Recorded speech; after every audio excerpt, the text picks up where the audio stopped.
the 1700s, waterways provided a very important means of transportation, and Niagara River, located here, which connected Lake Ontario with Lake Erie, was situated in a very strategic location from a military perspective.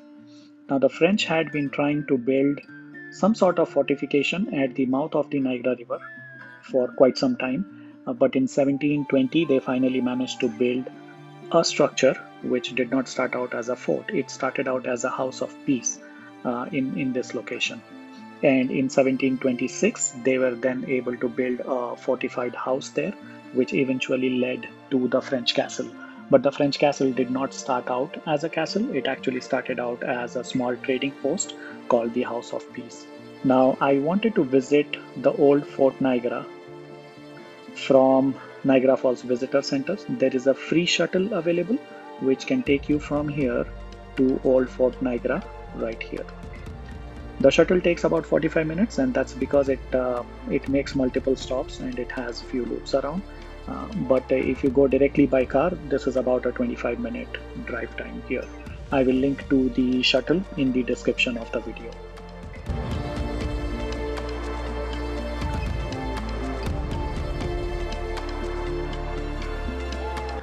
Quite a beautiful and sunny day today. I took the free shuttle from the Niagara Visitor Center to Old Fort Niagara, which was about a 45-minute to 1 hour ride. A lot of history to be explored here. Let's go in.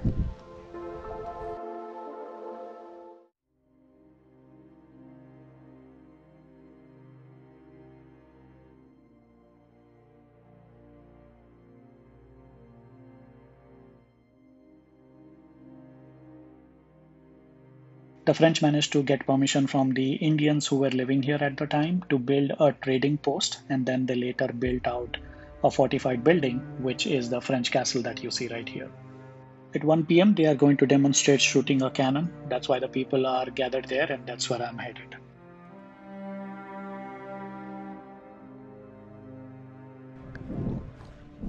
Ladies and gentlemen, madame, monsieur, meine Damen, meine Herren, children of boys, at this time, there will be a cannon firing demonstration by the riverside, right over here. We repeat, we are going to shoot a cannon. It will be big. It will be loud. It will be awesome, and you will like it.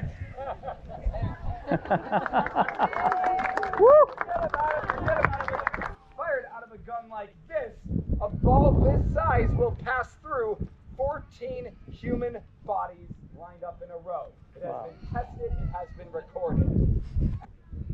So we are going to go through the process of loading and firing a gun like this right now for your enjoyment and education.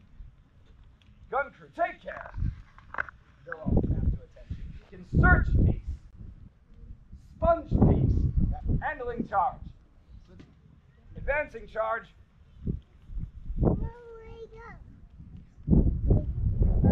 Load. Ram down charge. The charge is loaded, gunpowder bag first, so that it may be rammed right up against the back of the barrel.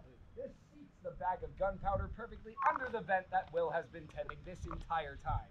Now, once more, that the head has gone up, and I will repeat my warning to everybody past this point. If you wish to have your ears blown out bloody, that is a good place to stand. But if you do not wish for such a fate, I'd highly recommend being over here. So, ladies and gentlemen, that being said, please kindly take your hands, karate chop them against the side of your head, let your jaw run slack to relieve the pressure, and prepare for the best. Gun crew, make ready! Fire! Secure the piece. So, ladies and gentlemen, that should have been done once every 30 seconds. Nice fire.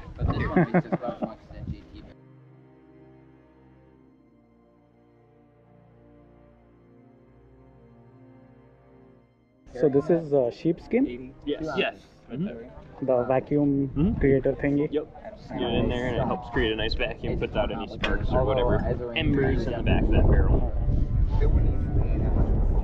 So you do this once per day, right? Yeah, once a day. Okay. 1 o'clock every day. And when does the Musketeer fire happen? 2 o'clock. We are on to see that. Thank you. Entering the French castle now.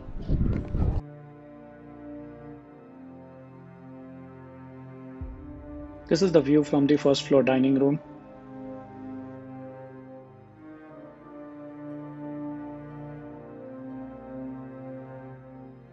This is the French military kitchen or Boulangerie. I learned that the Boulangerie primarily makes breads and it does not make pastries, which are made in patisseries.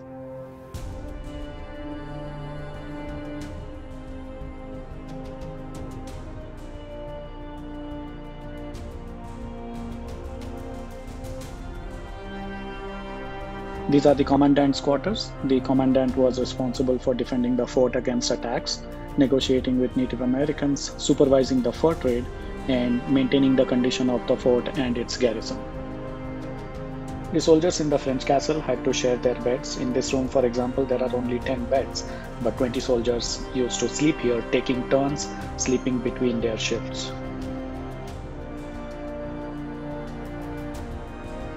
After the French castle, I went to check out the land defenses built within the fort's perimeter.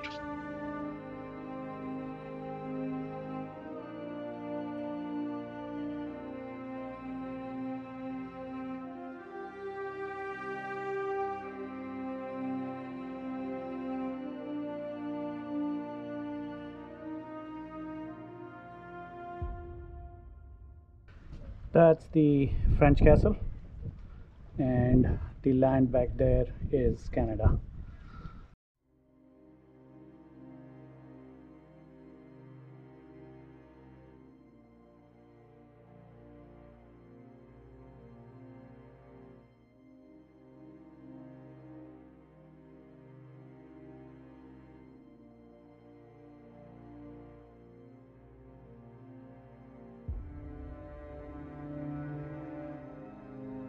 I repeat, there will be a musket demonstration by the riverside.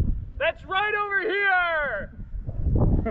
All right, you folks can come around this side, or else you'll be right in my Line of fire. I'm gonna go ahead and get into this right here. This is a British smoothbore musket, more commonly referred to as the Brown Bess. It is a flintlock musket. Now here, when I say flintlock, that is referring to the mechanism right here. This is what's gonna make this gun go boom. 3, 2, 1. Whoa. Nice. All right. Thank you. That was Old Fort Niagara. Really cool learning about the history and the British and the French. Now it's back to the Niagara Falls Visitor Center and trying to find some food nearby. It's 2:20 p.m. Haven't had lunch yet. I am starving. For lunch, I went to Zaika, an Indian place. It came recommended by a friend and it did not disappoint. They had a buffet and everything was really tasty. So if you love Indian food and you are in the area, I would highly recommend that you check it out.